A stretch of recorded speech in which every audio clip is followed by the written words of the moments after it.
రక్షించిన దేవుడవు నీవు. ఈ లోకంలో అనేకుల వారి పాపముల నుండి రక్షించు దేవుడవు నీవు. మేము వెళ్ళి ప్రతి చోటు నీవు మాతో తోడు ఉండి వారికి నీ సువార్త చేయుటకు మాకు సాయం చేయము తండ్రి. యేసు నామములో అడిగి వేడుకుంటున్నాను నా పరమ తండ్రి. ఆమేన్. అబ్బా అబ్బా ఎంత బాగా జరిగిందో దర్శనం కదనే. అవునండి, అవును. మనం చూడడానికి మన రెండు కళ్ళు సరిపోలేదు. తమ్ముడు, యేసు ప్రభువుని నమ్ముకోండి, రక్షింపబడతారు. అబ్బా పొద్దున్నే వచ్చారా యేసు ప్రభువుని నమ్ముకోమని? నాకు ముక్కోటి దేవతలు ఉన్నారు. పోవయ్యా పో.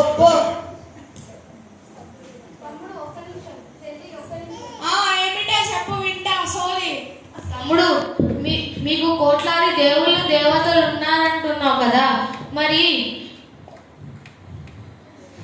తమ్ముడు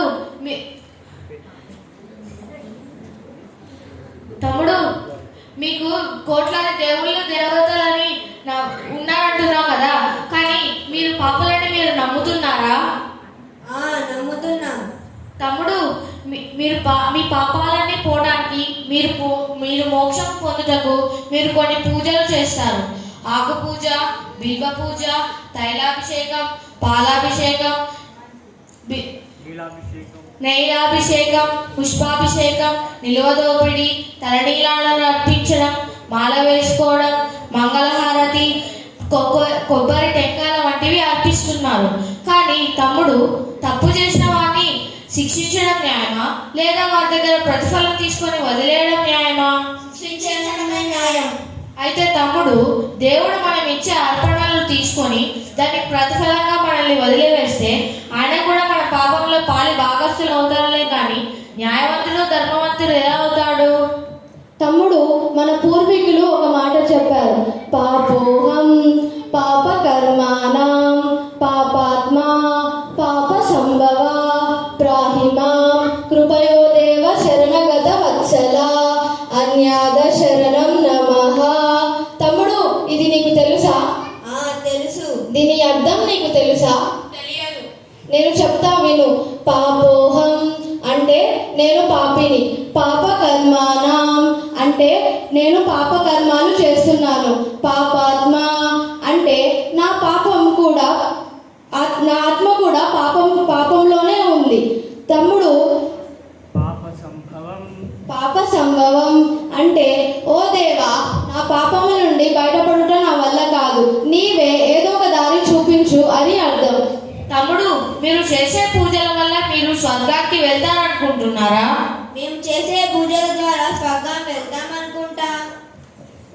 తమ్ముడు, మన పూర్వీకులు ఇంకొక మాట కూడా చెప్పారు, సర్వ పాప పరిహారో రక్త ప్రోక్షణం ఆవశ్యం రక్తం తద్ రక్తం పరమాత్మేన పుణ్యదాన బలియాగం.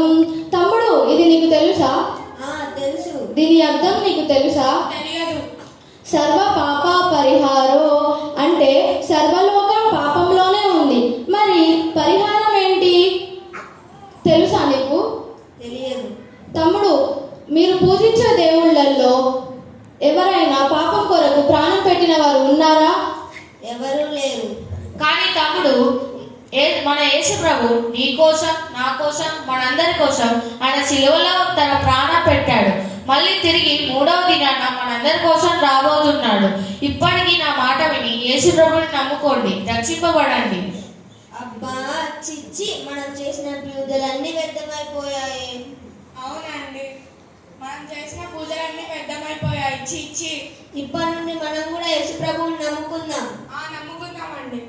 అన్నా, మేము ఇంకా యేసు ప్రభు గురించి తెలుసుకోవాలంటే ఏం చేయాలి? అయితే మా చర్చికి రండి తమ్ముడు.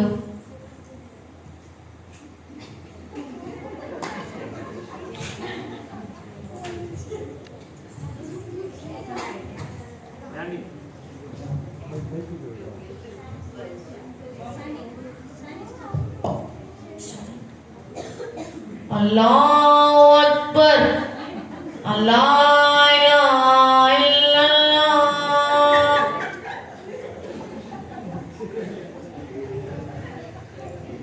సలాం అలైకుం బాయ్. వందనాలు తమ్ముడు. యేసు ప్రభు క్యాండిడేట్ అనుకుంటా. అవునండి. తమ్ముడు యేసు ప్రభు గురించి నీతో కొంచెం మాట్లాడాలి. అవును, యేసు ప్రవక్త కదా. తమ్ముడు మరి మీరు దేవుడని ఎందుకు నమ్ముతున్నారు? తమ్ముడు, ఖురాన్లో యేసు ప్రభు కన్యకకు పుట్టాడని ఉంది, కానీ ఏ ప్రవక్త అయినా కన్యకకు పుట్టాడా? లేదు. తమ్ముడు, రూహుల్లా అని ఏ ప్రవక్త గురించి అయినా చెప్పబడిందా? లేదు. రూహుల్లా అంటే దేవుని ఆత్మ. కలిమల్లా అని ఏ ప్రవక్త గురించి అయినా చెప్పబడిందా? లేదు. కలిమల్లా అంటే దేవుని వాక్కు.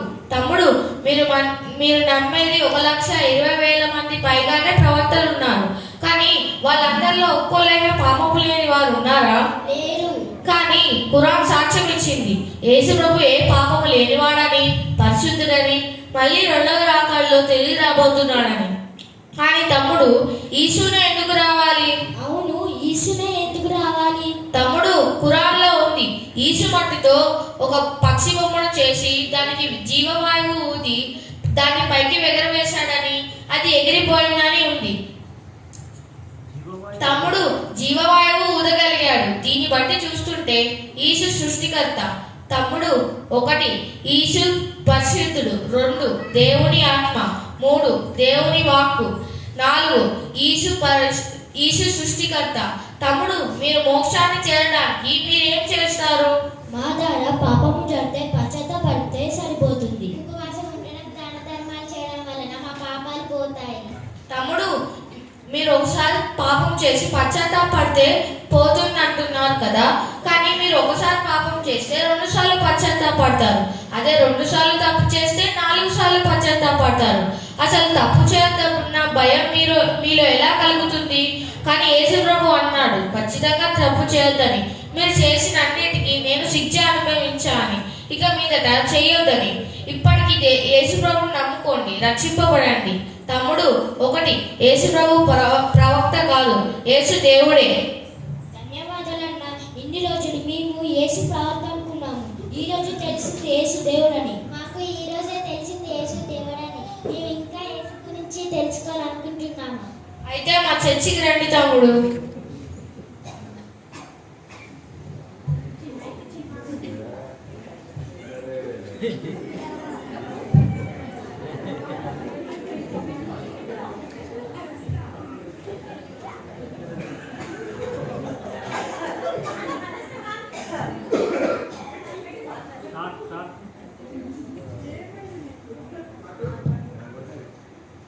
హలో, ఇక్కడే దగ్గరలో వస్తున్నా, అంతవరకు మీరు మిగతా పనులు చేసుకోండి.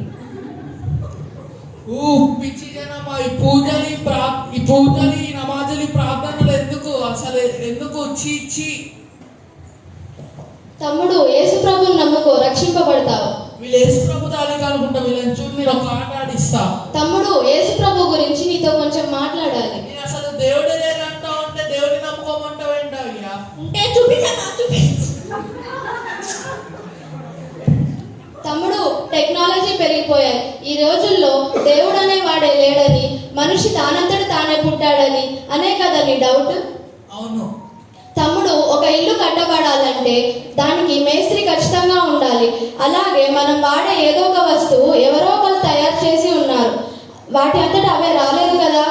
అవును, రాలేదు. ఉదాహరణకు ప్రకృతి, గాలి, నీరు మనిషి తయారు చేయగలరా? చేయలేవు. మరి మనంతట మనమే వచ్చామా? తమ్ముడు, మన శరీరంలో ఏదో ఒక భాగం కోల్పోతే దాన్ని మళ్ళీ అంతే ప్రతిష్టంగా అమర్చుకోగలమా? ఉదాహరణకు కన్ను, పన్ను, చెవి, గుండె, చేతులు, కాళ్ళు, ఆఖరికి వెంట్రుకలు కూడా. యేసు నిజంగా మనుషుల కొరకు చనిపోయాడా? ఆయన దేవుడైతే చంపుతుంటే ఎందుకు మౌనంగా ఉన్నాడు? నువ్వు ఈ ప్రశ్నకు అస్సలు జవాబు ఇవ్వలేవు. తమ్ముడు, యేసు శిలువపై బలియాగం అయ్యాడు. ఎందుకంటే నీ పాపాలన్నిటికీ నా పాపాలన్నిటికీ ఆయన శిలువ వేయబడ్డాడు. పాపానికి జీతం మరణం అని రాయబడింది. తమ్ముడు, అలా చూస్తే ఈ భూమి మీద ఒక్కడు కూడా పుణ్యాత్ముడు లేడు, అందరూ పాపాత్ములే.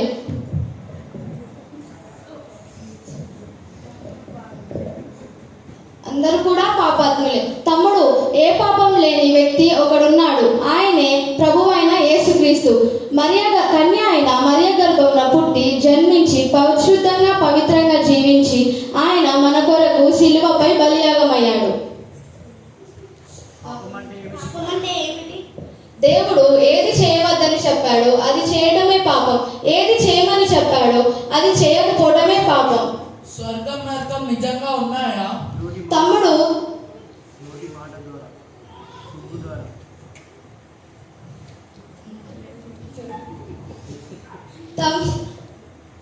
తమ్ముడు స్వర్గం ఉందని నమ్మితే మంచిదా లేదని నమ్మితే మంచిదా? నేనైతే ఉందని చాలా జాగ్రత్తగా బ్రతుకుచున్నాను. ఒకవేళ ఉంటే నాకేమి నష్టం లేదు. మరి నీవు నీ ఇష్టానుసారంగా బ్రతికి మరి నీ పరిస్థితి ఏంటి?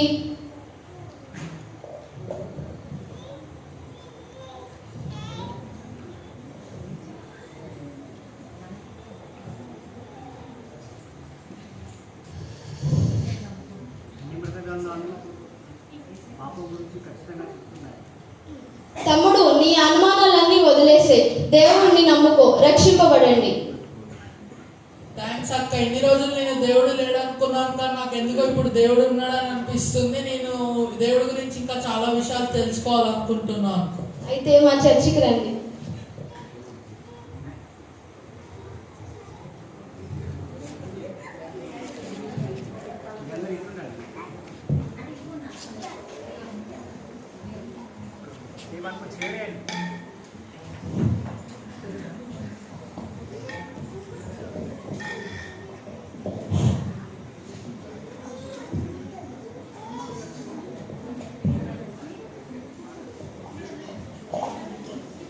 यीशु क्या है कैसे मार करना?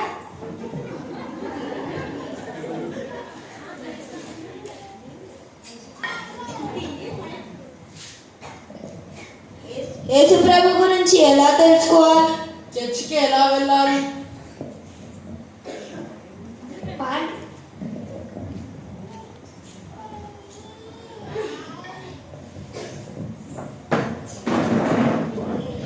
मंदिर कहाँ है? నాకు హిందీ అర్థం కాదని కొంచెం తెలుగులో చెప్పండి. ఇక్కడ మందిరం ఎక్కడ ఉంది? ఇక్కడ చర్చ్ ఎక్కడ ఉంది? రండి రండి, ఇక్కడే ఒక చర్చ్, ఇక్కడే ఒక మా చర్చ్ దగ్గరలో మా చర్చ్ ఉంది. గ్లోరియస్ మినిస్ట్రీస్ రాజేష్ పాక్షే గారు బోధిస్తున్నారు. రండి.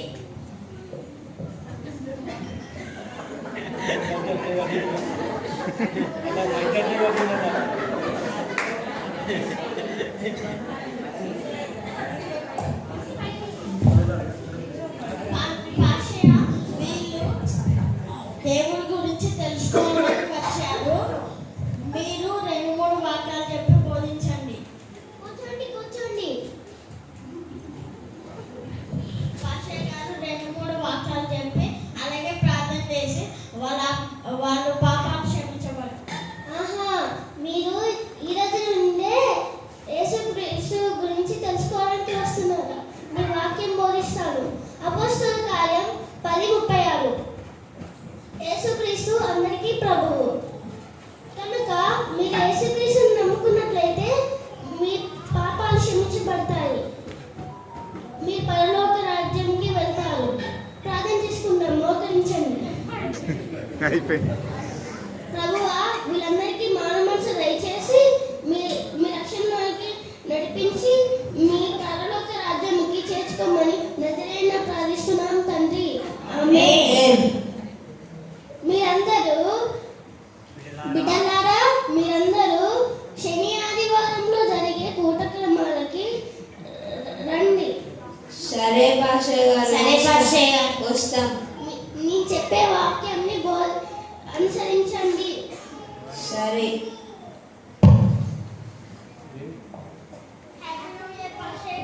హ్యాపీ న్యూ ఇయర్ పాస్టే గారు. Thank you. Same to you.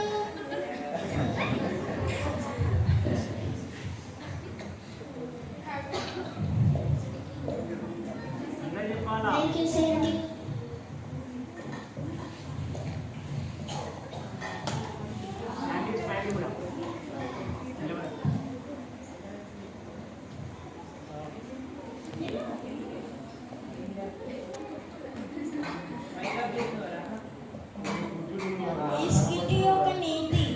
ఈ స్కిట్ యొక్క నీతి ఏమిటంటే కులం మతం భేదం లేకుండా సమస్త మానవుల యేసు ప్రభు దేవుడు థ్యాంక్ యూ హ్యాపీ